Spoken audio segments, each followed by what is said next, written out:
Family after family has told us just how hard it is to get help with addiction and mental health. Our Anusha Roy got a hold of some hard numbers about access to that assistance in Colorado. It's not great.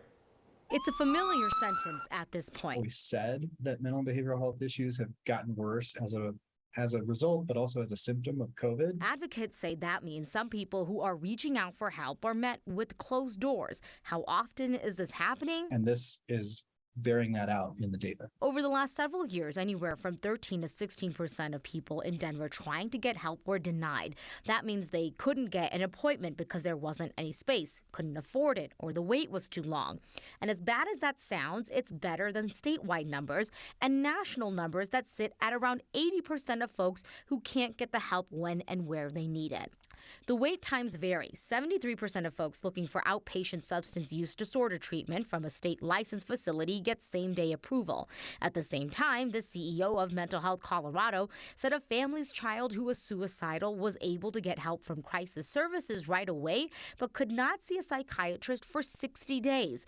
Others have waited as long as 30 to 90 days. What is happening to these folks? We don't know. And I think all we know is that, quite possibly their needs are not being met and they're getting worse. So DDPHE has put in a larger than usual budget request that would help city staff coordinate services better, understand barriers as they continue to explore other possibilities. So there may be ways that with this funding we can step in to be almost like gap insurance, or we could pay additional dollars for certain types of services for certain types of folks that would expand the number of providers that are actually accepting patients that are coming on Medicaid and Medicare. I would want people to understand that there is a system of care out there.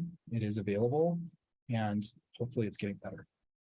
So with this comes the question about beds. The longest waits are for those who need inpatient care. So the city is looking at ways of how do you expand that bed capacity. They're exploring the idea of mixed use, finding beds that can help for a spectrum of needs versus dedicated to just one over the other.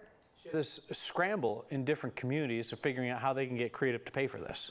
Yeah, I mean, the conversation that Denver is having is happening across the state. I mean, you look at parts of rural Colorado where they can only keep a methadone clinic open for a couple of months at a time because they run out of money that quickly.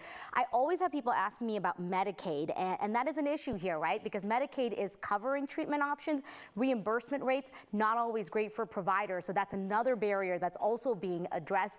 And of course, it's not like overnight you get a whole bunch of providers. That's the other pipeline that's still being worked on. All right, Anusha, thank you.